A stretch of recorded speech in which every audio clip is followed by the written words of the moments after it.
Silahkan berkomentar.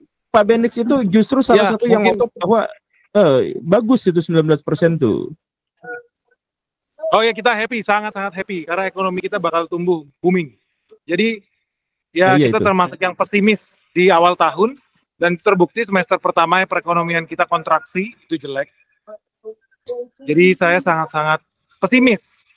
Nah, di belakangan ini untuk semester 2 saya sangat-sangat optimis karena kita udah dapat deal yang bagus dari Amerika, kita udah dapat deal yang bagus dari Eropa. Saham-saham kita udah mulai berterbangan karena market tidak bohong. Market bicara tentang realita. Realitanya ya saham-saham kita naik pesat lah. Nah, satu yang paling saya mau mention lah, mumpung masih dekat ya. Tadi rencananya Pak William ya menarik. Kalau itu yang dijadikan, misalkan Pak William jadi presiden hari ini dan melaksanakan rencana yang tadi, saya pastikan detik ini Indonesia bubar. Dengan uang yang sekarang, kita bisa menstabilkan ekonomi berapa lama? Itu bisnis ratusan triliun. Gila nggak? Nilainya itu di atas 500 triliun setiap tahun. Udah pasti dipelihara sama pemerintah Singapura. Tapi mafia ini inilah momennya buat kita ngekat itu.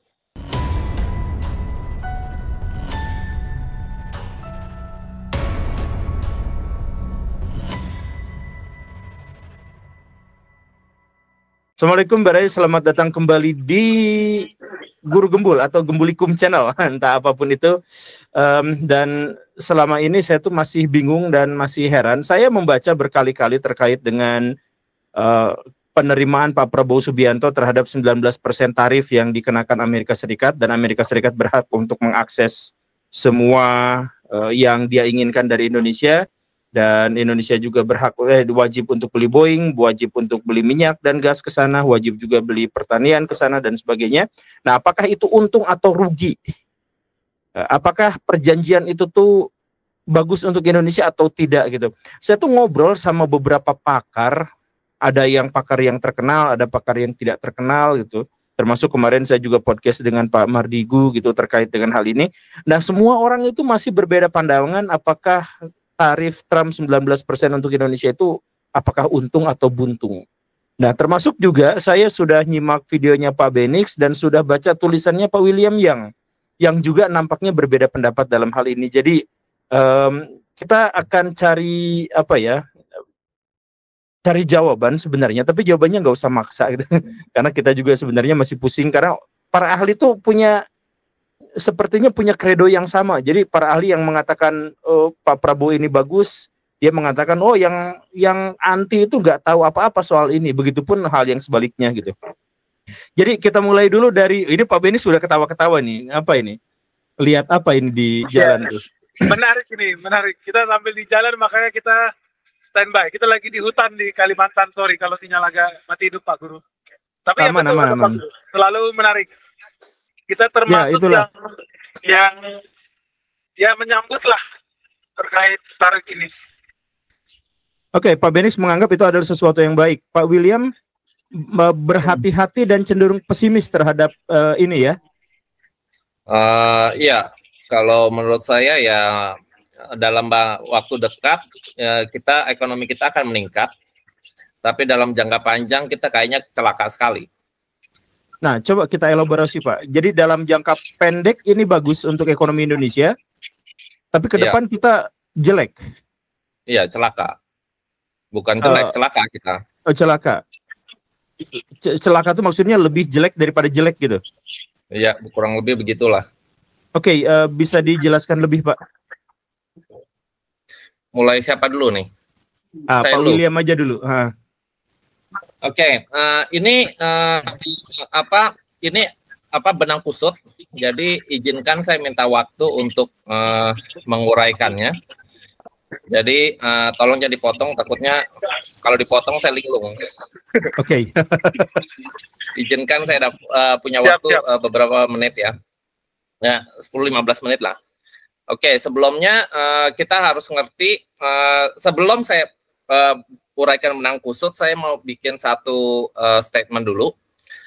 Kita harus ngerti satu mindset bahwa kita ini bukan penjahat. Kita bukan maling dan kita tidak pernah mencurangi Amerika. Mereka perlu sawit, kita bukan kita ekspor sawit ke Amerika bukan karena Amerika belas kasihan sama kita. Mereka perlu sawit kita untuk bahan baku mentega, sabun, krim, whatever yang konon itu melebihi dari separuh isi supermarket mereka itu ada bahan bakunya adalah minyak sawit. So itu kita bukan dibeli karena belas kasihan. Berikutnya mereka memerlukan pabrik murah dari kita, yang mana kayak Adidas, Nike itu yang mana bukan mereka nggak usah keluar modal, kita yang modalin.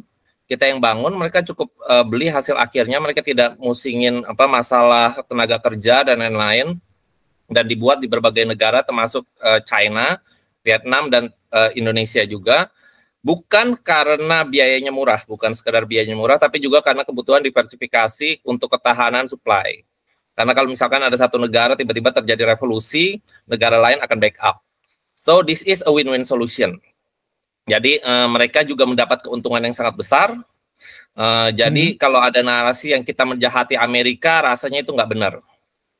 Dan itu kita di brainwash untuk percaya hal itu. Padahal kita we don't a bad guy kan. Kita orang Indonesia orang baik-baik itu Pak ya. Oke.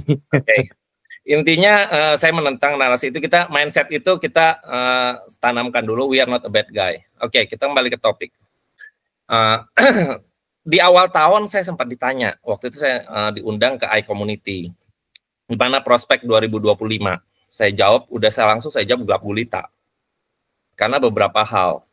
Pertama, ada 800T utang yang di bulan Juni bakal jatuh tempo, yang menyebabkan banyak kejadian-kejadian aneh gitu kan. Tiba-tiba entah, dan pada saat bersamaan preman-preman bermunculan, tiba-tiba banyak pungli dan lain-lain, yang itu ya dikeluhkan lah beberapa anggota Kadin, dan Pak Guru pasti lebih tahu ya, banyak kita lihat beritanya di internet dan mungkin banyak keluhan-keluhan dari teman-teman juga. Nah, dan ekonomi kita sedang menyusut. Kenapa? Bukan tak lain dan tak bukan, karena judi online. Nah, GDP kita terus turun. Jadi kalau bagi penonton, ya ini mungkin yang di sini ngerti ya. Bagi penonton yang nggak ngerti arti GDP itu apa, itu Gross Domestic Product. Jadi intinya semua transaksi perpindahan uang untuk jual beli itu atau investasi itu kalau dijumlahin jadi satu, nah itulah GDP. Jadi misalkan kalau saya beli kopi di Starbucks, lagi di boycott ya, jangan di Starbucks lah ya, di Kopi Kenangan gitu ya. Kita pergi di Kopi Kenangan, ya udah kita dapat kita bayar 20.000. Nah, 20.000 itu saya berarti menyumbang 20.000 ke GDP. Kemudian dari 20.000 itu dikumpulin banyak-banyak, sebagian dari itu Kopi Kenangan bayar gaji ke karyawannya. Oke, itu Kopi Kenangan misalkan gajinya anggaplah UMR 4 juta. Bayar 4 juta berarti Kopi Kenangan nambah 4 juta ke GDP. Terus Kopi Kenangan ngebeli supplier kopi yang banyak. Nah, itu kita tambahkan juga ke GDP. Nah, itulah terus di jumlah-jumlahin, nah itu naik. Nah, ekonomi yang bagus itu kalau transaksinya terus naik. Berarti rakyat itu kaya karena dia transaksi, karena dia beli barang. Nah, standar hidupnya naik. Nah, kenapa GDP turun itu suatu yang bahaya? Karena kita bisa ngelihat ada satu yang biasanya dibelanjain, tiba-tiba nggak dibelanjain. Nah, misalkan karena kita tiba-tiba kena judi online, terus kelilit utang, terus kita kabur dari tukang kredit, ya kita bersembunyi yang tadinya kita belanja di kafe, kita belanja di mall, tiba-tiba kita nggak belanja. Kita belanja di Tokopedia, di Shopee, tiba-tiba kita nggak belanja. Beberapa teman-teman saya di Kadin, itu pun yang bisnis online, bisnis berdagang online itu di e-commerce itu pun mengeluh. Aneh ya, tahun lalu kita jualan gampang, kenapa sekarang sampai 0 gitu? Benar-benar kok jual satu aja susah. Apa karena penjualnya banyak? Tapi kalau kita tanya ke Shopee naiknya nggak sebanyak itu. Tapi apa gimana? Tiba-tiba memang transaksi menurun drastis. Ya itu karena orang yang tadinya transaksi nggak transaksi. Nah ini efeknya, misalkan tadinya orang yang biasa beli ke kafe itu tiba-tiba nggak belanja lagi ke kafe itu kehilangan pelanggan. Nah, pelanggan kehilang, yang mereka lakukan stoknya numpuk. Daripada stok numpuk dan busuk, ya udah hal pertama yang melakukan adalah diskon. Diskon gagal, jual rugi. Jual rugi gagal, yang dia lakukan adalah pecat karyawan. Kurang lagi satu orang lagi yang tidak belanja. Nah, terus supplier juga sama. Tadinya kita beli sekian ton, sekarang kita nggak beli lagi, kita kurangin. Dan itu menyusut, nah itu yang jadi masalah. Nah, kenapa gelap? Ya karena kita ekonominya menyusut. Jadi that's the meaning of GDP. Oke, jadi pelaku ekonomi pada awal tahun itu terus terang sangat-sangat resah karena GDP yang menurun. Terus tiba-tiba muncul blackmail di mana-mana, preman. Terus entah kenapa ada oknum-oknum aparat tuh makin ganas gitu loh. Apakah ada kaitannya dengan pemotongan anggaran atau ada kaitannya dengan mengumpulkan uang untuk bayar utang 800T? Saya nggak tahu, tebak-tebak aja Pak ya. Mungkin gitu, kita nggak tahu lah. Dan banyak juga kasus yang di depan ini yang dipamerkan bahwa penyalahgunaan istilahnya abuse of power itu sangat kadang-kadang suka dipamerkan secara vulgar ya Pak ya. Pak Gembul pasti tahu juga kan? Iya. Nah itu membuat kita punya trust jadi menurun dan orang menahan investasi. Jadi karena menahan investasi akhirnya ya makin menyusut aja. Makanya saya bilang waktu awal tahun tuh gelap. Terus ditanya lagi, jadi bisnis apa dong yang bagus 2025? Saya langsung sebut, ada bisnis untuk orang takut sama untuk orang desperate. Untuk orang takut yang masih punya duit tapi ketakutan ya money laundry. Iyalah. Terus untuk orang desperate ya udah dikasih scam, dikasih judol, dikasih pinjol. Nah itu mereka biasanya ambil karena mereka desperate, nggak tahu mau cari makan dari mana, muncul judol, tiba-tiba mereka untung 2-3 kali lipat, langsung nafsu ke sana. Besok begitu mereka jaminkan rumahnya mereka tiba-tiba hilang. Itu segitu. Nah, terus apa solusinya? Nah, saya sempat bilang solusinya itu adalah krisis mode sama recovery mode. Jadi ini saya bilang untuk waktu itu masyarakat. Memang ini tidak berdampak baik bagi GDP, tapi ya ini untuk nyelamatin kalian lah. Krisis mode itu adalah kalau misalkan kemarin kita bilang besok kita mau bangun, biasanya kalau kondisi normal besok kita mau bikin apa? Kalau krisis mode dengan kondisi sekarang kita bertahan berapa lama?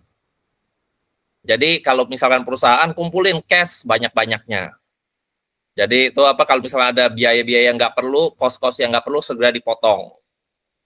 Cicilan yang nggak perlu di-cut. Cicilan barang mewah yang nggak perlu ya dijual aja, jual rugi nggak apa-apa. Yang penting kita kumpulin uang gede. Ini it's not good for GDP tapi it survive karena kalau misalkan lu ikut-ikutan turun kasta gawat juga. Jadi kalau itu sudah beres sambil kita mikir bagaimana kita recovery-nya. Pikiran kalau kita udah bisa ngukur kan, misalnya kita bisa bertahan setahun, otak kita kan lebih clear kan, ditawarin judi online mungkin kita nggak bakal terpengaruh gitu. Jadi karena kita nggak kepepet, jadi kita akan pikiran clear sambil mikir apa yang harus kita lakukan untuk recovery, apakah ada bisnis baru, apakah ada peluang baru dan lain-lain. Demikian juga untuk government. Nah itu saya government juga beda, tapi government itu krisis mode-nya beda. Kalau government menahan diri malah jadi celaka negara. Maka itu krisis mode-nya government itu adalah dengan uang yang sekarang kita bisa menstabilkan ekonomi berapa lama. Dengan kondisi yang sekarang kita bisa menjaga daya beli masyarakat tuh sampai berapa lama. Nah, itu sambil itu kalau kita udah bisa ukur sampai sekian lama baru kita mikirin gimana kita menjadikan ini satu yang sustain. Nah, apalagi waktu itu saya terus terang pada awal tahun itu walaupun saya ngomong jelek, tetap saya masih ada satu harapan. Karena saya ngelihat pemerintah ini menunjukkan ada beberapa gerakan yang menunjukkan mereka tuh punya satu rencana untuk recovery. Walaupun sekarang kayaknya enggak. Kayaknya saya waktu itu salah tebak. Kenapa saya salah tebak? Karena waktu saya ceritain begini, orang-orang kan waktu itu kan ada orang yang ngaku-ngaku kenal ring 1 lah, orang yang ada di ring 1 yang ngaku-ngaku gitu, bilang, oh iya itu sudah dalam rencana, betul Pak William, kayak itu udah direncanakan, sudah siap, itu memang kita rencananya begitu, iya, oke lah. Dan saya mencoba menahan diri untuk tidak ngomong tentang rencana ini, karena saya mau takut kita ngebongkar satu rencana, akhirnya kita kehilangan elemen of surprise. Dalam strategi seperti ini, elemen of surprise itu satu hal yang penting. Seperti Trump kan, itu sangat jago sekali memainkan element of surprise. Hari ini A, besok B, besok C gitu. Kalau kita udah cerita, udah diantisipasi ya udah nggak bisa juga. So, tapi karena kondisi sekarang kayaknya nggak ada arah ke sana, jadi udah saya ceritain aja deh. Jadi pada awal tahun, saya sempat positif, karena ada 3 hal yang dilakukan pemerintah. Yang pertama, mereka gabung ke BRICS. Nomor 2 ada IKN, terus makan siang gratis yang agak kacau itu. Kenapa ini saya bilang positif? Karena satu, apa itu perdagangan? Konsep perdagangan itu apa? Ya Pak, ada apa? Tadi ada begini-begini. Oh bukan. Oke. Apa itu perdagangan? Kita harus ngerti. Perdagangan itu dasarnya adalah barter. Kamu punya barang, saya punya barang. Kita tukeran. Tiba-tiba di tengahnya ada currency untuk mempermudah semuanya, betul kan? Dan kalau kita pikir barang di seluruh dunia itu ada di mana? Barang di seluruh dunia itu adanya di BRICS, betul nggak? Amerika dan negara Barat punya apa? Mereka punya currency. Apa yang mereka bisa ekspor ke kita yang nggak terlalu dibutuhkan amat dan bisa disubstitusi sama negara-negara BRICS. Jadi saya pikir gabungnya ke BRICS ini satu strategi, and yes, tapi apakah sama dengan pemikiran saya nggak tahu.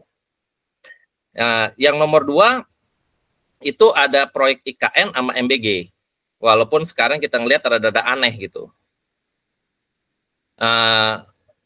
Itu bisa digunakan, kalau misalkan itu dikelola dengan benar, itu bisa mengalihkan shifting ekonomi dari yang tadinya tergantung sama negara barat, tenaga kerjanya dialihkan ke sana semua dulu, sampai bertahan sekian lama, terus sambil kita shifting ke ekonomi yang baru. Seperti yang kemarin, Lee Hsien Loong, mantan Perdana Menteri Singapura, sempat bilang, kita harus siap-siap dunia ini, dunia -1 katanya. The world -1. Jadi one-nya itu Amerika.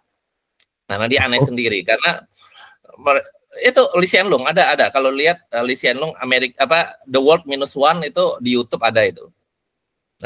Dia bilang gitu karena kita tahu USA ini loosey cannon. Dia nggak bisa ditebak, hari ini bilang A, besok bilang B. Dan kita sudah menuhin dia punya kemauan, tiba-tiba kita di backstep dari belakang.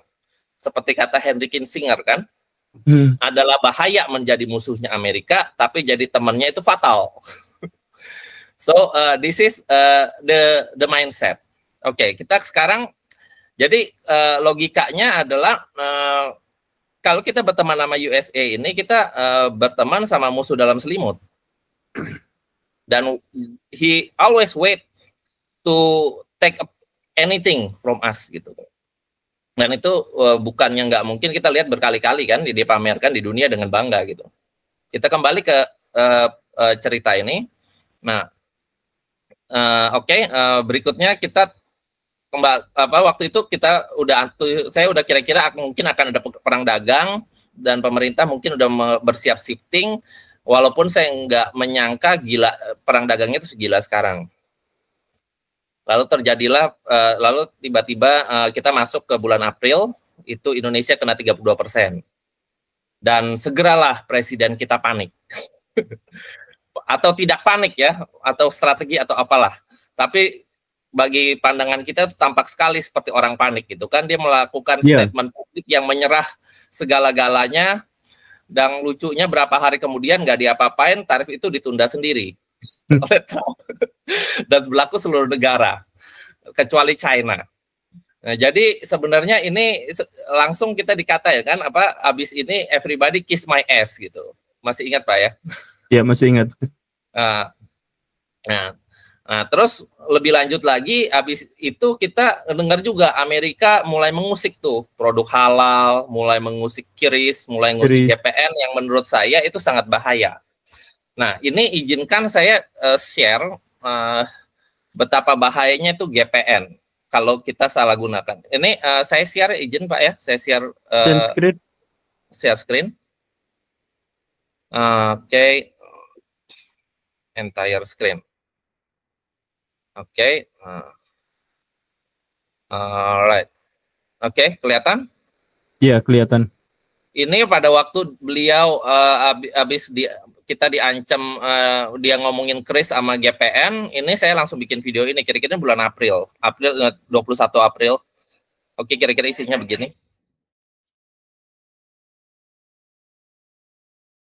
Oke, 47%. Ya. Dinaikin. Logika di balik Kiris dan GPN. Bayangkan istri pejabat sosialita yang hobi belanja barang branded atau barang mewah. Kebiasaan ini terdeteksi oleh intelijen asing. Informasi ini kemudian dimanfaatkan intelijen asing untuk mengirim agen rahasia untuk mendekati sebuah pejabat.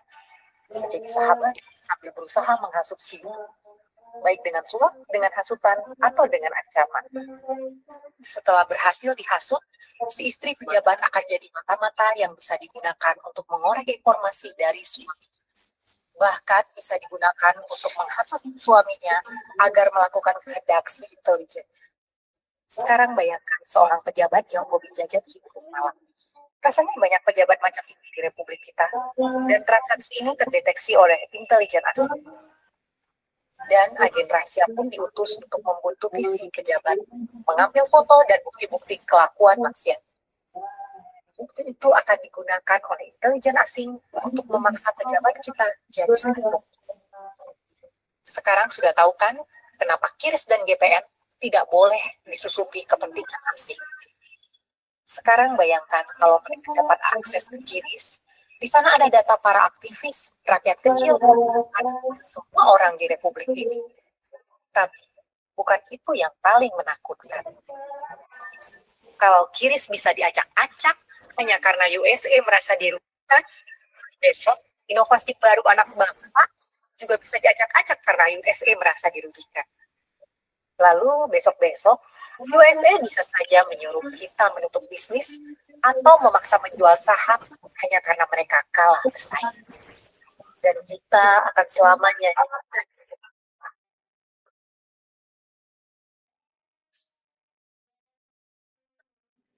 Oke. Kira-kira demikian. Soalnya ini maaf banget cuman waktunya memang mepet. Di sini mau azan. Oke, saya minta 5 menit lagi. Oke. 10 menit, 5 menit lagi, oke ya. Sekarang, oke, itu bahaya QRIS-nya, tapi tiba-tiba sekarang bukan cuma QRIS, tapi katanya data kita semuanya di sana. Data kita mau diserahkan ke Amerika katanya. Walaupun kita punya Menkominfo dan Presiden berkelit-kelit gini, tapi kata-kata yang di Gedung Putih resminya menyatakan bahwa kita Amerika jadi orang yang terpercaya untuk mengelola data Indonesia dan lain-lain. That's the biggest deal yang diberikan oleh dari Amerika. Itu serius? Ya, itu ada website pernyataan resmi dari FB-nya Gedung Putih, bisa dicek aja.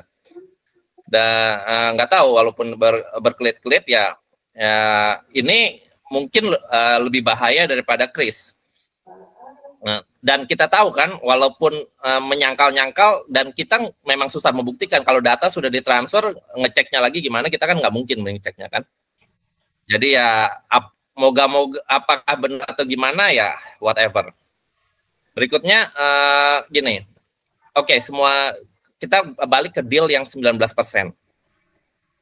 Semua produk Amerika kena tarif 0%, membeli energi Amerika 15 miliar dolar, produk pertanian Amerika 4,5 miliar, 50 jet Boeing, banyak diantaranya Boeing 77. Tapi yang menarik adalah pernyataan terakhir Presiden Trump, kita memiliki akses penuh ke Indonesia semua. Seperti yang Anda tahu, Indonesia sangat kuat pada tembaga, tapi kita memiliki akses penuh ke semuanya. Yang artinya kemungkinan nggak ada TKDN, dan kemungkinan berikutnya adalah hilirisasi kita khusus Amerika diistimewakan. Yang artinya adalah rencana kita untuk jadi negara maju untuk alih teknologi goodbye. China yang sudah invest pasti marah. Karena marah, ya mungkin mereka akan mulai menekan kita juga untuk melakukan hal yang sama. Walaupun mungkin lah nggak sekuat Amerika. Tapi kalau mereka mungkin akan mulai berkolusi dengan para pedagang dari Amerika. Ya daripada beli di karena Amerika itu terus terang nggak punya smelter untuk mengolah ini. Jadi kemungkinan kalau mereka borong semua hasil tambang nikel, tembaga dan lain-lain itu nggak bakal di smelter di Amerika, tapi mungkin akan jual lagi termasuk salah satu China dan mereka make a lot of money. Yang berikutnya ini saya ngelihat dealnya ini ada dua bagian, Pak. Deal yang pertama itu adalah 4 poin yang awal. 4 poin yang awal itu Boeing, produk pertanian, minyak dan lain-lain, itu deal pertama yang saya yakin adalah deal yang dibawa oleh tim negosiasi kita di awal-awal pertama ke Amerika, oke? Yang Kiss My Ass itu. Begitu dikasih ke situ, kita kan pulang dengan sangat percaya diri kan, dengan sangat excited gitu. Dan begitu kita sangat excited, sangat percaya diri, tiba-tiba dapat 32%. Nah, kita percaya diri karena kita sudah bawa deal yang sangat bagus itu kan, tiba-tiba dapat 32%, kita kaget. Nah, ini deal kelima ini, yang poin kelima yang katanya full access itu adalah deal kedua yang kemungkinan sama Trump pada saat telepon-teleponan. Dia bilang, mungkin ya, ini kira-kira apa ya? Halo Pak Trump, kok saya udah ngasih gini, lu kok masih ngasih gua 32%? Ya udah kurang. Gua minta deal kelima. Inilah, minta akses bla bla bla. Terus ya udah terus negosiasi. Ya udah lu kasih kita 10 miliar lah pinjaman. Ya udah kamu kasih transfer data ke saya. We don't know. Tapi deal ini menunjukkan dua hal ini. Tapi walaupun begitu, deal yang pertama ini juga ada bahayanya, Pak. Oke, ini poin pertama. Yang pertama, Boeing 50 Boeing kita mau beli ya. Anyway, 50 Boeing ini saya sorotin angkanya sama persis dengan angka 50 Boeing yang kita batalkan beberapa tahun yang lalu, 2019 tepatnya, bukan karena masalah geopolitik, tapi lebih pada masalah Boeing itu banyak kecelakaan. Banyak rusak. Dan kita akan membeli lagi, janji, jika Boeing sudah memperbaiki diri. Dan kemarin kan ada orang Amerika tuh yang katanya bilang mau beli ini sebenarnya dealnya Biden. Yes and no jawabannya, karena Biden yes lagi tentunya melobi-lobi kita. Boeing udah lebih bagus, lu beli dong. Tapi karena Garuda dan segala macam kita lagi semrawut, ya mungkin kita ngulur-ngulur waktu. Tapi akhirnya setelah Trump kasih 32%, ya udah langsung kita disodorin aja. Boeing-nya udah kita ambil lah, Boeing yang kemarin. Oke, masalah Boeing, masalah minyak itu saya menganggap itu satu hal yang oke lah. Karena itu tinggal mengalihkan satu supplier ke supplier yang lain. Itu gampang, karena minyak kalau misalkan biasanya kita beli dari Singapura, Timur Tengah, oke lah kita ke Amerika. Apakah lebih mahal? Mungkin lebih mahal dari Amerika, tapi oke, kita anggap itu krisis importnya Indonesia. Nah, yang saya khawatirin ini kita harus impor gandum. Ini yang bahaya. Kita nggak kekurangan gandum, Pak. Ini bukan sembarang kita mengalihkan satu supplier ke supplier lain. Kita gandum itu sudah sustainable. Bukan di Indonesia, tapi dari negara-negara supplier kita. Kenapa saya bilang sustainable? Karena kayak Indofood dan beberapa pengimpor gandum besar lainnya itu supplier dari negara lain itu kebun mereka sendiri. Mereka sendiri, yang artinya kita sudah sustain. Mereka melakukan hal itu karena mereka adalah perusahaan yang memang membutuhkan gandum secara terus-menerus, jadi mereka perlu sustainable. Jadi daripada mengandalkan supplier yang harganya naik turun, lebih baik mereka membuat kebun sendiri untuk menjamin bahwa mereka supply-nya aman. Nah, sekarang bayangkan kalau kita harus ngebeli gandum senilai puluhan triliun worth of gandum, berarti kan ada kelebihan supply. Yang ngebeli siapa? Apakah Bulog? Bulog itu nggak punya pengalaman ngimpor gandum, terus nggak punya penggilingan gandum. Kalau diimpor mau diapain? Mau ditumpuk jadi sarang tikus? Atau cara yang lain?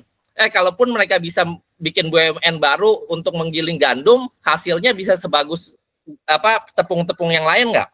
Kalaupun bisa, marketingnya gimana? Nah, sekarang kita tanya berikutnya. Oke, kita anggaplah pemerintah nggak mau mengeluarkan duit gitu. Kita paksa perusahaan-perusahaan Indonesia seperti Indofood dan lain-lain untuk ngebeli gandumnya Amerika. Berarti mereka akan kelebihan gandum. ngebelinya. Yang artinya karena ini adalah tugas negara, karena dipaksa, ya pilihannya adalah mereka akan shutdown, mereka punya kebun di Afrika dan di beberapa negara. Efeknya apa kalau dia shutdown? Pertama, kita akan bermusuhan dengan negara itu karena dianggap membuat pengangguran yang banyak. Jadi mungkin kebunnya akan dinasionalisasi dan kita seandainya balik lagi ke sana, kita akan kesulitan. Oke? Nah, tapi itu mungkin kita anggap itu negara kecil, sepele, not so simple.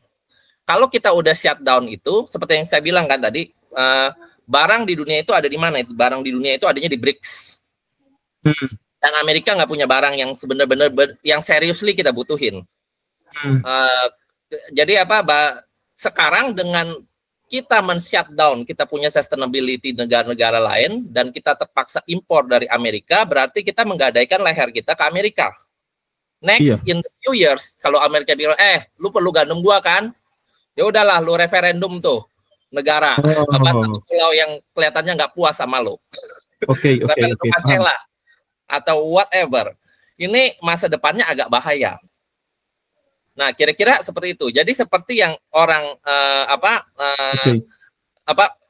Kementerian Luar Negeri China bilang, if you give a bully an inch, he will ask a mile. Nah, sebagai penutup sedikit lagi Pak, 1 menit ya. Ini apa yang harus kita lakukan? Sebenarnya gini, kita ngelihat hanya defisit perdagangan aja. Kita ngelihat hubungan Amerika ini hanyalah jual beli. Tapi ada satu daya tawar yang mungkin kita bisa gunakan untuk bernegosiasi sama Amerika, yang mana itu mungkin lebih mahal daripada sekedar defisit perdagangan. Itu adalah pengaruh. Dia punya pengaruh di ASEAN. Dan pengaruhnya itu di teknologi mereka. Microsoft, Amazon, AWS, terus Facebook, WhatsApp dan lain-lain. Kalau itu kita ancam, kalau itu mereka kehilangan akses ke sana, mereka bisa kehilangan satu pengaruh, which is bagi Amerika pengaruh rasanya lebih mahal daripada sekedar uang. Buktinya mereka pasang pangkalan militer yang mahal, yang bocuan itu di mana-mana gitu kan. Hanya untuk supaya mereka tetap jadi sangat berpengaruh. Nah, jadi kalau saya jadi presiden, apa yang saya lakukan? Yang pertama saya akan melakukan mengakui kekeliruan. Ini waktu kita dapat angka 32% ya. Jadi belum nego nih ke 19%. Jadi saya akan ngomong di forum BRICS, kemarin kan diundang forum BRICS tuh. Pada waktu kami, jadi ini saya presiden nih, Presiden William. Pada waktu kami dikenakan tarif 32%, kami panik. Kami segera bernegosiasi. Kami cabut semua halangan impor. Kami siapkan paket-paket yang menarik bagi Amerika. Kami kirim tim terbaik kami untuk negosiasi. Kami menerima dan bertebal muka. Walaupun setelah melakukan itu dengan bangga si Trump mengatakan kita jilat pantatnya, oke lah, kami terima. Dan kini setelah 3 bulan berlalu, semua penghinaan itu tarif kami masih 32%. Ditambah pesan agar jangan coba-coba membalas. Nah ini kalau lebih dramatis kalau ditunjukin nih suratnya nih gitu kan. Sungguh betapa hinanya kita ini. Karena sudah merendahkan diri, bukan diampuni malah diinjak. Sementara China yang dikatakan musuh utama mereka hanya kena 30%. Dan itu pun hanya kenaikan 5% dari tarif yang sudah berlaku zamannya Biden. Dan ini membuat saya ingat kata-kata ya di sosial media Kementerian Luar Negeri China. If you give a bully an inch, he will ask a mile. Dan kini saya tambahkan, after I give a dead bully a mile, he asks for 100 mile. Maka itu terus kita serang balik dong kan. Maka itu hari ini kami disadarkan bahwa tidak ada gunanya bernegosiasi dengan teroris, tidak ada gunanya berendah. Yang benar adalah melawan. Maka itu izinkan saya menyampaikan bahwa mulai saat ini semua barang Amerika kita kenakan tarif 300%. Semua barang tambang yang terafiliasi dengan Amerika kalau mau diekspor akan kena 300% juga, kecuali dia melepaskan tambang itu ke yang non Amerika. Nah, kita juga bisa adu domba kan dia sama Eropa kan. Bisa aja jual ke Eropa. Kemudian dalam 1 tahun ke depan Indonesia akan melarang Facebook, Instagram dan WhatsApp, AWS dan ChatGPT. Yang sebenarnya kami sudah tahu lama itu adalah alat mata-mata bagi Amerika untuk rakyat Indonesia. bagi rakyat Indonesia yang tergantung sama platform itu, segera tinggalkan platform-platform itu dan beralihlah ke alternatifnya dalam waktu ditentukan. Syukur-syukur kalau alternatifnya adalah punya anak bangsa. Dan untuk menyegah penyalahgunaan, kami melarang penggunaan VPN dalam 3 bulan ke depan. Dan terakhir, dalam 1 tahun, Visa dan Mastercard akan dilarang melakukan transaksi dalam negeri dan hanya boleh untuk transaksi luar negeri. Dan sebagai gantinya kami mengalihkannya ke GPN. Demikian dari saya, terima kasih. Wah, kalau bisa ngomong begini, presiden kita akan gagah sekali. Itu akan mirip orang yang betul-betul terima mandat dari Tuhan untuk memimpin satu negara. The mandate of heaven. That's saya why, yakin Prabu. Tapi masalahnya gimana kalau Amerika tiba-tiba meng-cut semua ekspor dari kita? Kita bisa kehilangan 3.000-ribuan orang. Tapi ingat, pada waktu kita ngambil Freeport, Amerika juga memecat 3.000 orang karyawan dan kita berhasil bertahan. Nah, tapi saya tetap positif karena kemarin ada IKN. MBG udahlah kita anggap karena terlalu ruwet, terlalu luas dan sistemnya gini. Tapi yang lebih gampang diukur itu kan sebenarnya IKN. Karena itu kan konstruksi dan ada pengawasnya ya. Kalau misalkan kita buka lowongan sebesar-besarnya kita alihkan semuanya ke IKN, itu bisa mengisi tenaga kerja yang cukup banyak. Dan pertanyaan berikutnya adalah dari mana uangnya? Saya yakin Ibu Sri Mulyani bisa melakukan 1 kali super leverage. Jadi leverage terhadap ekonomi kita yang 1 kali yang bisa membuat kita bertahan kira-kira 4 tahun ke depan sambil kita shifting ke BRICS. Dan ingat sekali lagi bahwa semua barang di BRICS. Jangan sampai tadi kan kita barang di BRICS kan. Jadi sekarang yang tadinya Amerika tidak ada barang karena kita menggadaikan kita punya leher membuat kita shutdown yang sustainable, mereka sudah punya barang, yaitu misalkan mulai dari gandum. Oke. Ya itu kira-kira begitu. Dan waktu saya ngomong ini, sebagai penutup, waktu saya ngomong ini mungkin saya sudah mungkin cara ini agak sulit lagi digunakan karena kita sudah kehilangan elemen of surprise. Karena sudah telanjur kita ngomong. Mungkin aja CIA atau NSA pada ngedenger nih. Lagi mata-matain ini ya. Pak Guru. Jadi kita mungkin udah mulai dijegal sama Amerika kalau kita mau melakukannya. Itu mungkin kita mulai diisolasi dan lain-lain. Tapi saya berharap apa yang saya sampaikan ini jadi inspirasi. Kita tuh nggak lemah-lemah banget. Sebenarnya kita bisa. Jadi sekarang mungkin kita mulai membangun krisis mode kita dan menyatakan pertama mindset di kepala kita bahwa Amerika is not our friend. Dia itu musuh dalam selimut. Kira-kira demikian, Pak. Terima kasih. Amerika Serikat bukan musuh dalam selimut, Pak, karena dia musuh beneran dan kita semua tahu itu. Ya, waktunya jangan khawatir obrolan ini akan disadap sama CIA karena bahkan kita akan mengupload di kanal yang platform yang mereka punya yaitu YouTube. Pak Benix, maaf nih, ini semoga waktunya masih bisa ya. Pak Benix, silahkan berkomentar. Pak Benix itu justru salah satu yang ngomong bahwa bagus itu 19% tuh. Oh ya, kita happy, sangat-sangat happy karena ekonomi kita bakal tumbuh booming. Jadi kita termasuk yang pesimis di awal tahun dan terbukti semester pertama perekonomian kita kontraksi, itu jelek. Jadi saya sangat-sangat pesimis. Nah, di belakangan ini untuk semester 2 saya sangat-sangat optimis karena kita udah dapat deal yang bagus dari Amerika, kita udah dapat deal yang bagus dari Eropa, saham-saham kita udah mulai berterbangan karena market tidak bohong. Market bicara tentang realita. Realitanya ya saham-saham kita naik pesat lah.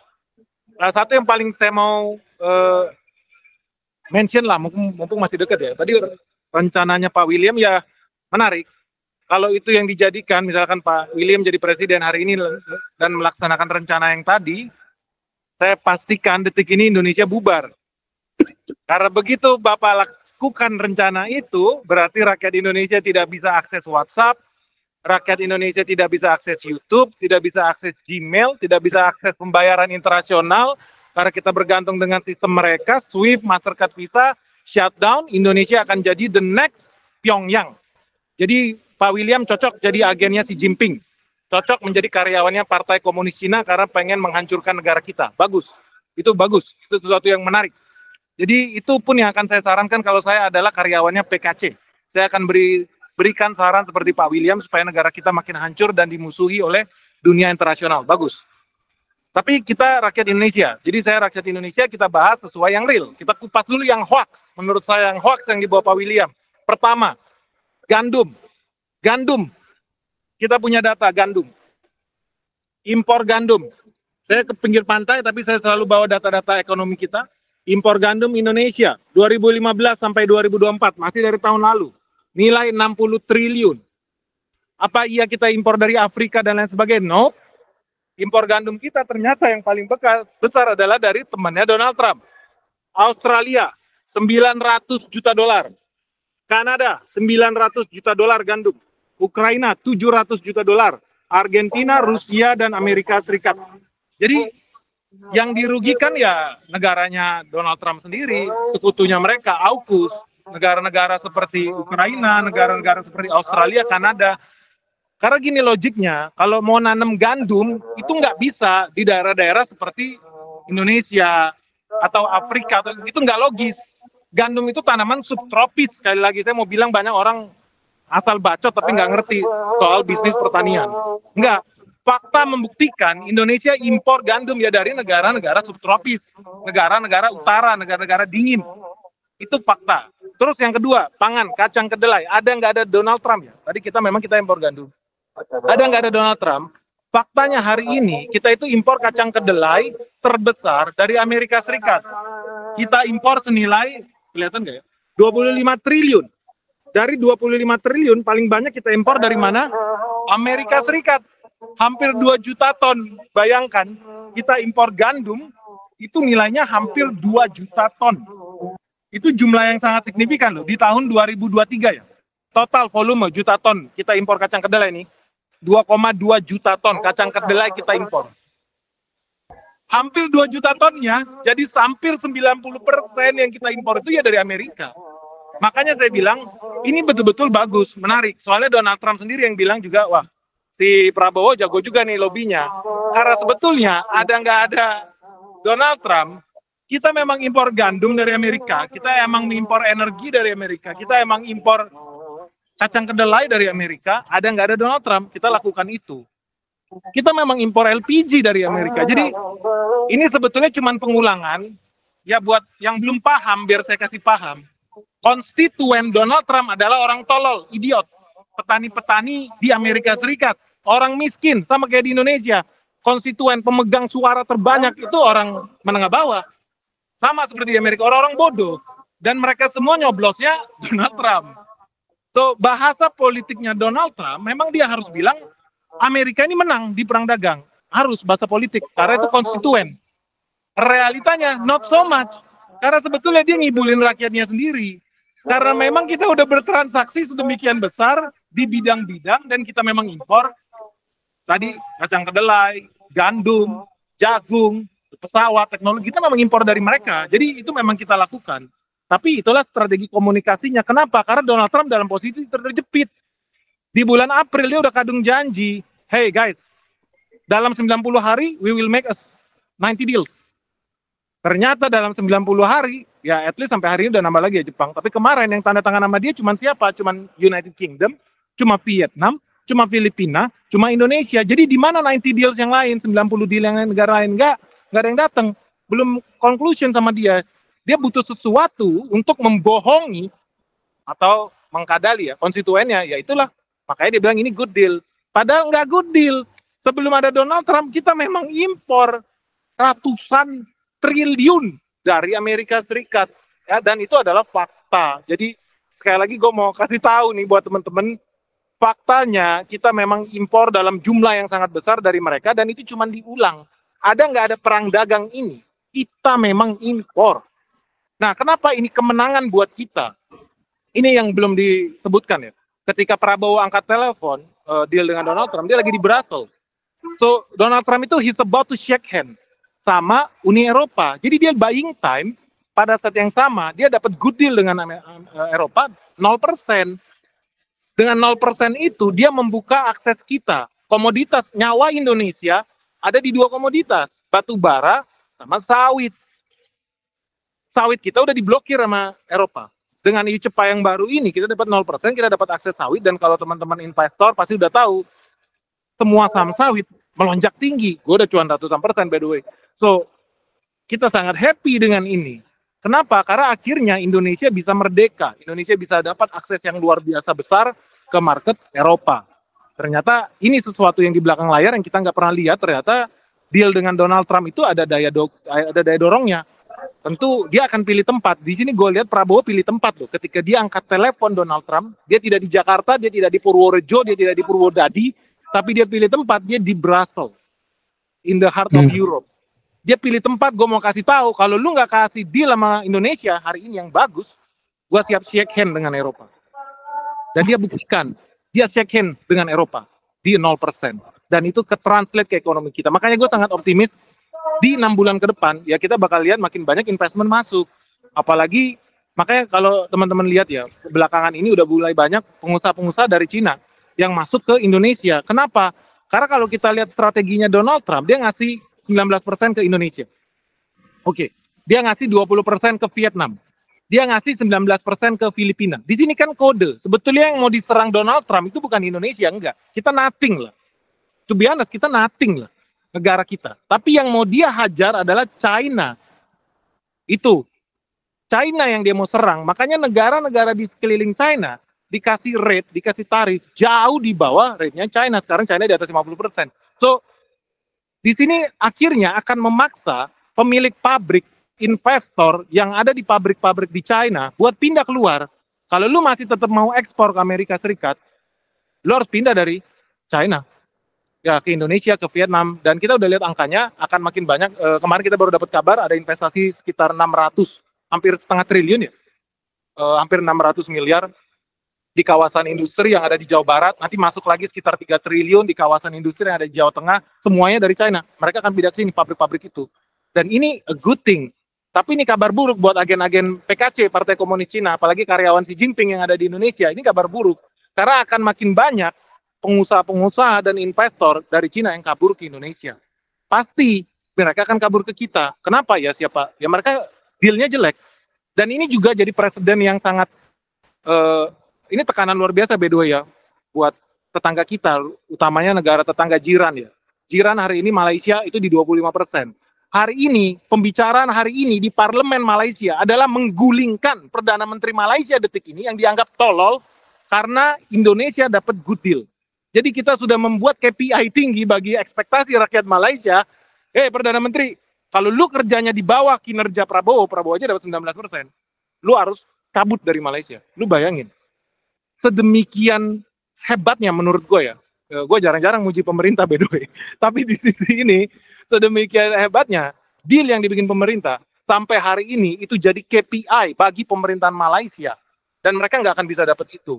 Dan ini udah ada 3 university besar di Malaysia yang bikin paper, yang intinya pada semuanya sama, bilang Indonesia luar biasa bisa dapat good deal seperti itu, boleh nggak ajarin Malaysia. Profesor-profesor di Malaysia udah pada seperti itu komentarnya hari ini.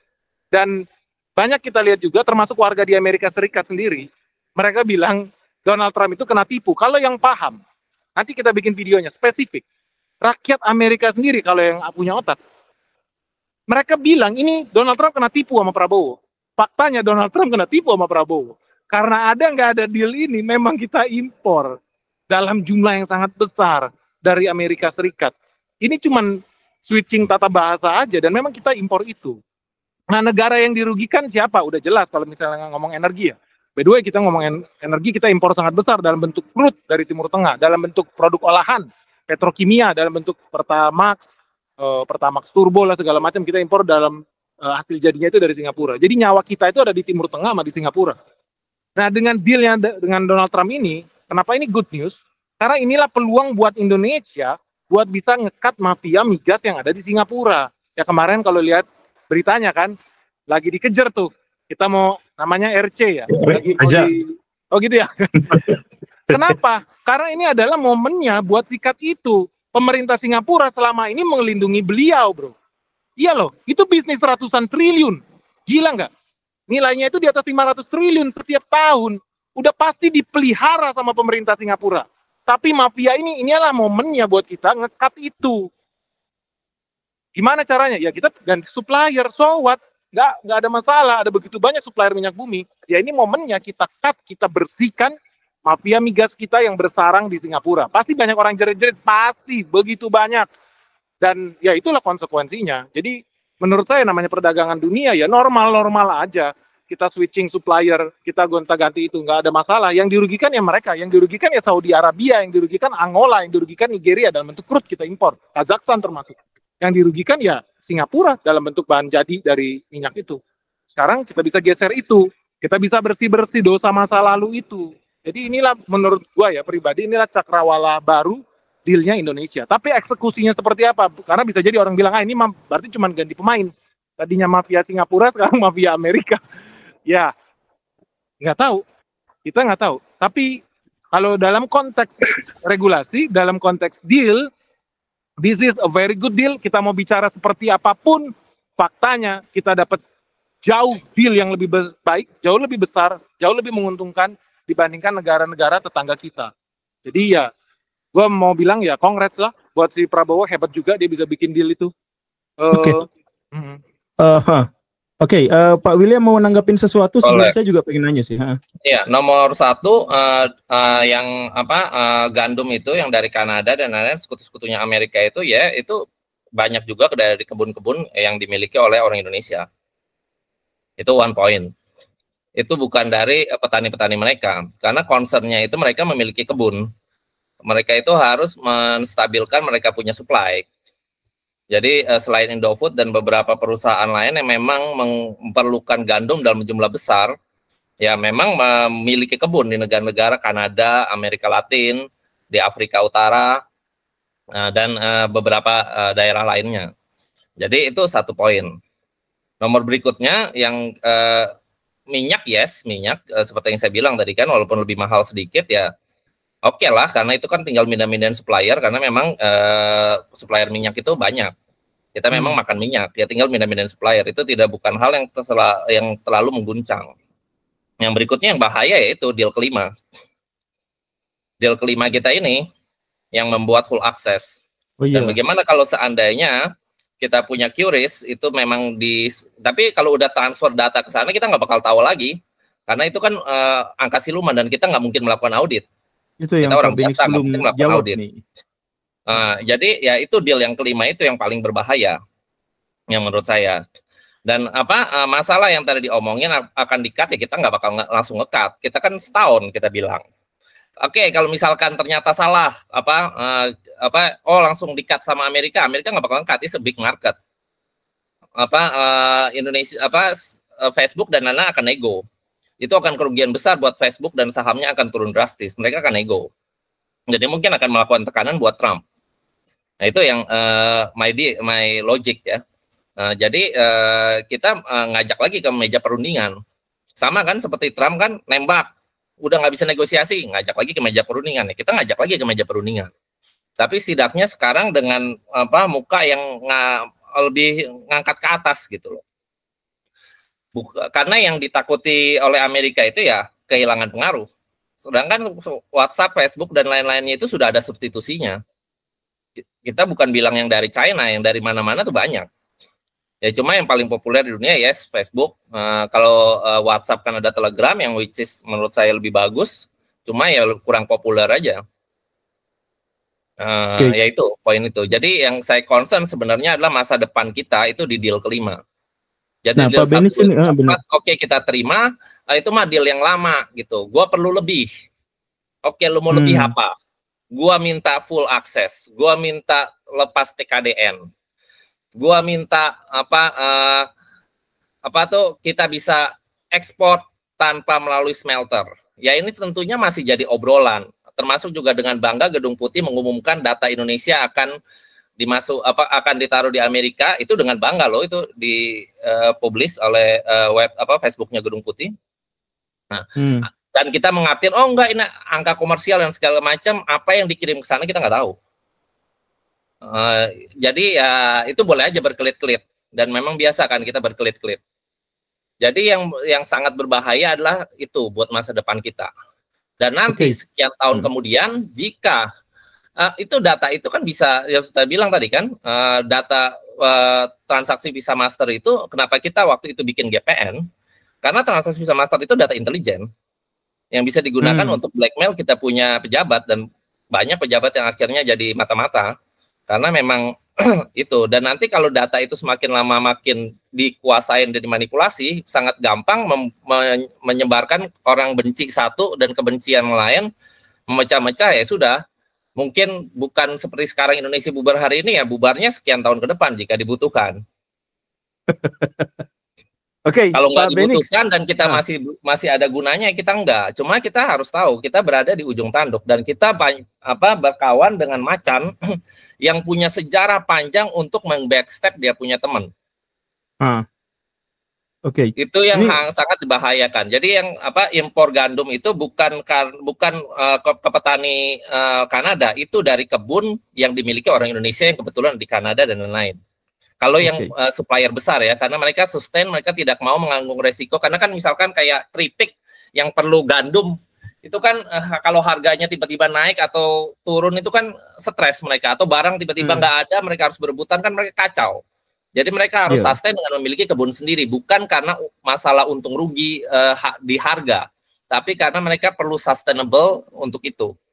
Nah sekarang mereka ya, apalagi kan tadi kan Kanada dan lain-lain ya, berarti kita akan bersih tegang juga dengan sana. Kanada akan menuntut gantinya apa kalau lu cut sekian banyak karyawan. Oke, Pak William, pendapat saya seperti itu.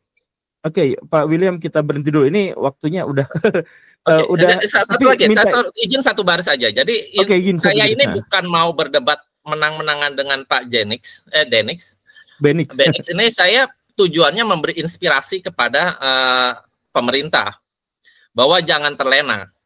Seperti yang saya bilang, saya setuju ekonomi akan naik, kan pasti. Kita dapat 10 miliar dolar pinjaman entah dari mana. Tapi kita harus sadar, kita nggak boleh terlena. Rakyat nggak boleh terlena. Caranya tidak terlena gimana, itu pikir sendiri. Yang jelas kalau pemerintah sekarang harus siapkan krisis mode. Dan itu yang tidak disiapkan dari kemarin. Ya gitu aja sih dari saya, Pak. Paham sekali.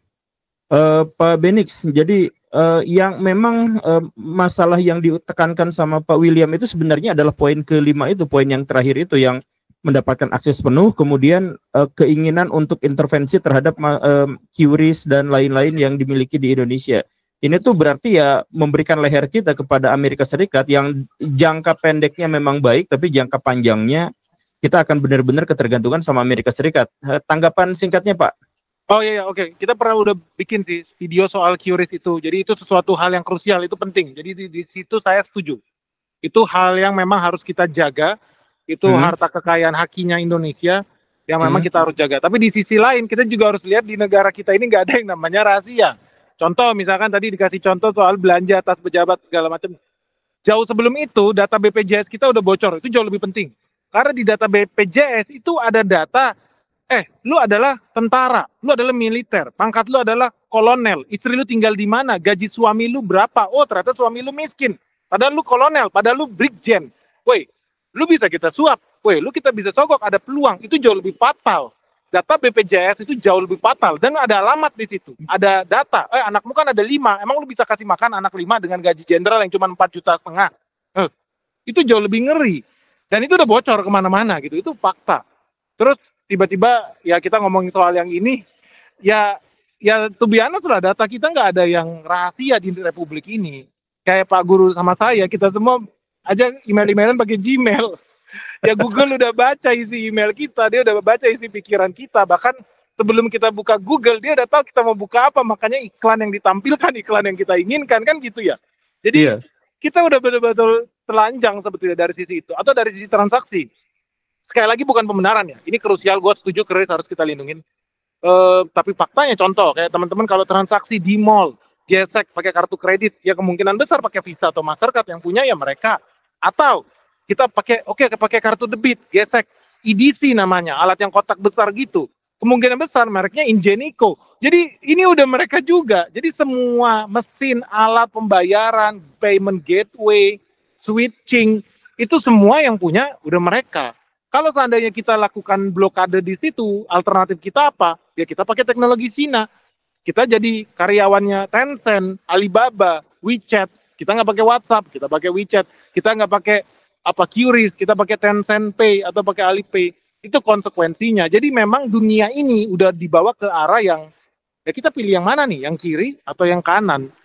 Nggak ada, bahkan teman-teman di sini yang bikin teknologi pembayaran nggak usah bohong lah, mayoritas teman-teman yang paling canggih bikin digital wallet lah atau payment gateway segala macam, teknologinya dari mana? Dari Cina. Pilihannya cuma itu, either nebeng pakai backbone-nya teknologi Cina yang udah lebih dulu menggunakan QRIS, atau mereka pakai backbone-nya yang diciptakan Amerika.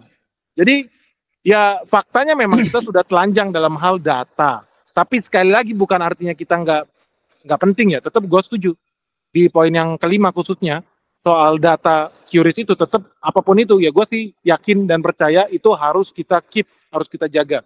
Walau realitanya data yang jauh lebih penting daripada data QRIS yaitu data BPJS. Gue karyawan siapa, gue digaji berapa, ada kartu keluarga di situ, gue punya istri namanya siapa, anak gue siapa, itu udah semua orang punya. Jadi itu udah bocor di mana-mana. Ya itu udah jauh lebih krusial lah menurut gue. Jadi ya memang itu. Terus yang terkait full access ya. Kalau full access ini banyak yang menyalahartikan. Jadi ada yang bilang full access berarti Amerika bisa ekspor sebesar-besarnya ke Indonesia, tarifnya 0%. Gua rasa tidak. Faktanya kita tidak akan sanggup beli barang-barang Amerika Serikat, even tarifnya 0% atau minus 1% pun tetap akan mahal barang made in Amerika. Atau kebalikannya, full access. Mereka bisa beli, kita punya bahan tambang dan segala macam. Ya boleh nggak? Boleh. Sah-sah aja. Hari ini pun Korea beli tambang nikel kita. Hari ini pun Cina, Jepang beli hasil tambang bauksit, kobalt, batu bara kita, mereka semua beli itu. Terus salahnya di sebelah mana? Mereka beli bahan tambang kita? Nggak ada. Cuman kalau lu mau dapat harga bagus, lakukan investasi.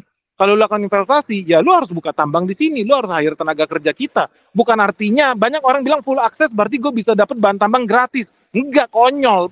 Itu bukan perdagangan, itu rampok. Bukan begitu maksudnya.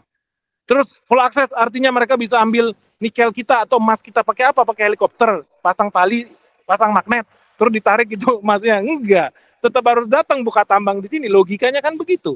Atau ya mereka di sini buka smelternya, buka pabriknya. Terus gimana kalau seandainya nggak mau? Ya udah, nggak ada masalah.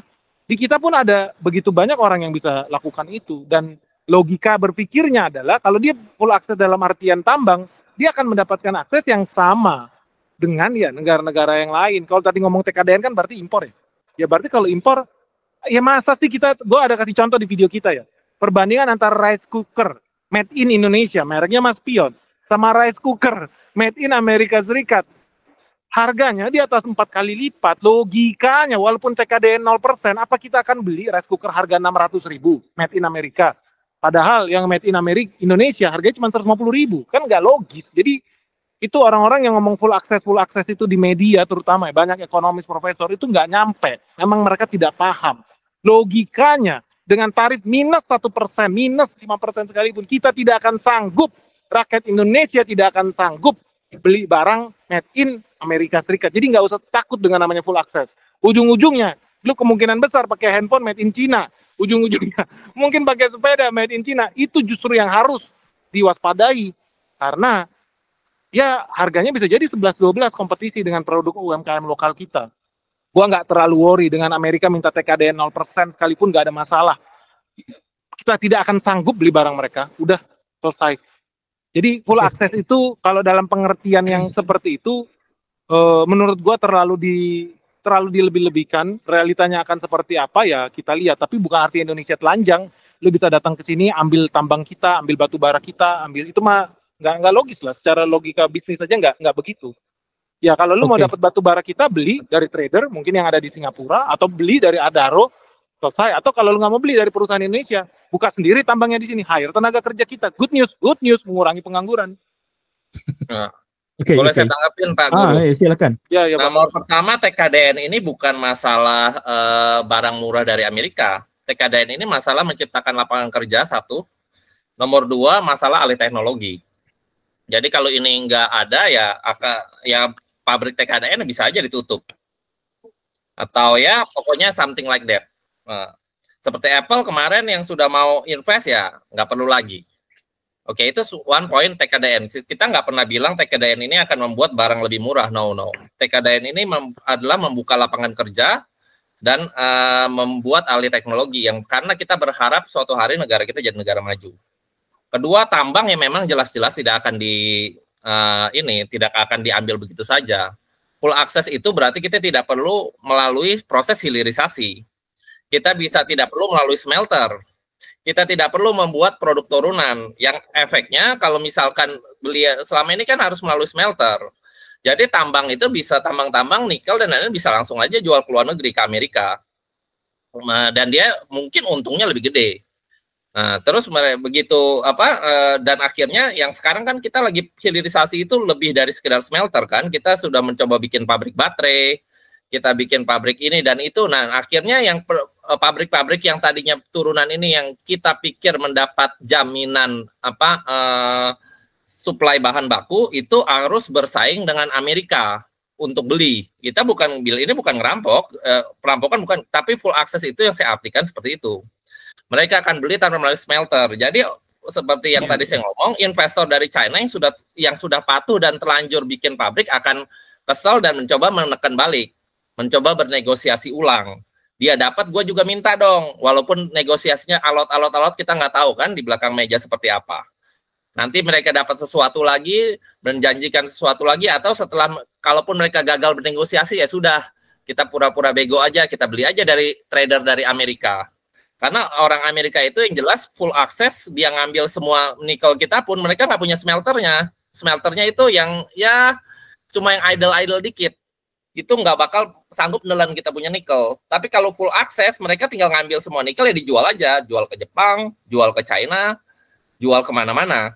Ya, yang tadinya kita punya berharap kita akan jadi negara maju, kita akan lepas prinsip dari hilirisasi walaupun kacau balau itu ya. Tapi jiwanya kan bagus kan, tinggal dirapiin aja. Tapi kalau misalkan kita lepas kan, ya sudah berarti itu nggak bakal kita dapat lagi gitu. Ya, jadi hilirisasi itu kita berharap kita tidak mau kena middle income trap. Kita berharap jadi negara yang punya teknologi untuk melakukan smelting, kita punya teknologi untuk bikin pabrik baterai sendiri, dan itulah prinsip utama dari jiwa utama dari yang namanya hilirisasi. Nah, dengan kata-kata full access, ya tidak perlu lagi hilirisasi. China juga akan mundur bertahap. Ya kalau misalkan lebih murah beli dari trader Amerika, ngapain buka di Indonesia? Palingan ya udahlah pabrik TKDN kita pertahankan supaya market kita tetap punya pengaruh di Indonesia. Ya itu sih yang saya pikir. Jadi kita bukan terlalu brutal. Oh ini dirampok segalanya. It's not like that ngerampoknya. Ngerampoknya it's more soft gitu. Makanya kan karena kan banyak negara-negara yang gagal yang bergantung pada tambang gagal maju karena mereka tidak ada gagal untuk turun memproduksi produk turunan. Mereka hanya mengimpor bahan tambang yang which is dikuasai oleh segelintir orang pastinya. Yang punya tambang nggak mungkin rakyat. Mau sampai kapan rakyat ngegali tambang terus ngejual satu-satu gitu kan? Nah itu kira-kira, dan memang Amerika juga nggak butuh batu bara kita. Amerika itu perlunya ya nikel, tembaga dan segala macam harta karun lainnya. Batu bara mereka kan mau pakai gali batu bara sendiri, minyak sendiri, dan itu kan yang makanya Trump keluar dari Paris Agreement. Ya karena dia mau menggali batu bara sendiri, mau menggali minyak sendiri, dan mau bikin polusi sendiri, dan menyatakan bahwa kita juga bisa berpolusi. Kan dia ngomong begitu kan, jangan cuma Cina yang berpolusi, kita juga bisa berpolusi gitu katanya. Iya. Nah jadi intinya seperti itu. Nah ini sekali lagi kita ini saya ngomong gini sekali lagi bukan untuk menang debat sama Pak Bendik. Kita mau bikin pemerintah ini aware. Lu mesti sadar leher kita sekarang dijaminkan. Nah sekarang kan gini, ini baru statement ketemu statement, tanda tangan belum ada. Walaupun ada joint statement, nanti produk turunannya itu belum dilakukan. Deal turunannya belum dilakukan. Dengan kita ngomong ini, saya berharap kalau pemerintah ada yang dengar, mohon disampaikan Pak Gembul kan katanya kenal sama RI1. Iya. Saya juga kenal, tapi dia nggak kenal gitu. Jadi tolong disampaikan ini berikutnya ini medan perang berikutnya itu di jajaran di bawahnya. Di aturan-aturannya kayak kementerian atau bagian investasi segalanya itu di bawah-bawah itu medan perang berikutnya. Nah, ini saya berharap kalau kita harus siapkan krisis mode kita harus bisakan napas, dan seperti yang kemarin Lee Hsien Loong bilang, dunia harus siap dengan the world -1. Oke. Ya, kira-kira begitu. -1. Oke, Pak Benix, kata-kata terakhir kayaknya udah celingukan, udah malam-malam di sana ya. Tadi kita sore-sore. Itu di mana, Pak? Jadi ini pada tetap pemerintah tetap kita harus lebih kritis tentang langkah-langkah itu. Cuman ya seperti yang dibilang Pak William, ini kan masih di level statement, levelnya juga yang bikin pernyataan adalah politisi di Amerika Serikat yang kita nggak bisa pegang gitu loh. Tapi pada intinya kan kayak Benix, kita kan channel investasi. Kita pro dengan investor. Jadi termasuk siapapun itu, investornya mau dari Eropa, dari Jepang, atau dari Cina sekalipun, yang kita tahu banyak investasi di hilirisasi Indonesia, seyogyanya memang perlu dilindungi, dan saya setuju di situ. Karena mereka udah terlebih dahulu menjalankan program hilirisasi pemerintah Indonesia. Yang kita perlu itu supaya Indonesia bisa masuk ke gerbang industrialisasi. Jadi sekali lagi saya setuju dengan pernyataan bahwa ya investment yang udah ada memang kita harus jaga, kita lindungin, dan itulah yang kita kawal. Supaya kalau seyogyanya yang tadi dibilang full access itu tidak seburuk atau tidak mungkin seaneh yang kita imajinasikan. Dan saya juga punya harapan baik di situ, karena dari yang semuanya sih menurut saya adalah hal yang positif, mayoritas itu adalah hal yang positif, tarif, percentage, itu semua yang bagus, kecuali yang full access, karena saya juga nggak bisa kasih komentar terhadap hal yang, apa ya, soalnya belum kelihatan bentuk konkretnya. Ya? Betul, itu sama sekali, full access apa ya gitu, belum kebayang, ya semoga ya tidak seburuk atau tidak semengerikan itu gitu, karena kalau dari bayangan saya tetap logikanya ya kita tetap harus melindungi investasi yang sudah ada di Indonesia. Harus. Amin. Oke, baik, terima kasih. Dua ini sempat panas, tapi pada akhirnya kita bersepakat akan satu hal, dan akhirnya terbukti bahwa Pak William Yang dan Pak Benix itu bukan berpendapat karena kepentingannya, tetapi karena memang ingin memberikan penjelasan dan ingin turut mencerdaskan masyarakat Indonesia. Dan kalau mereka punya salah arah ya Pak Guru. Iya, tidak punya yang agar tidak salah arah gitu. Jadi kita semua punya niat baik terhadap Indonesia, kita punya niat baik terhadap bangsa Indonesia, terkait dengan perbedaan pandangan kita terhadap kebijakan-kebijakan dan ya pernyataan-pernyataan yang ada sebelumnya. Itu semata-mata karena kita cinta terhadap Indonesia, cinta terhadap bangsa Indonesia, dan berharap agar Indonesia melek, cerdas, dan sejahtera. Jadi Pak William dan Pak Benix, kita berhenti sekarang, dan silakan Baraya semua kalau mau akses buku-buku Pak William Yang, itu banyak sekali. Saya juga suka sama buku-buku beliau. Enak bacaannya, setengah novel tapi isinya penuh dengan fakta. Dan Pak Benix, lihat itu channelnya, emang ngomongnya kadang-kadang kasar tapi itu menampar kita dengan realitas. Terima kasih karena sudah menyimak. Saya Guru Gembul, pamit. Assalamualaikum warahmatullahi wabarakatuh. Terima kasih Pak Guru, Pak William.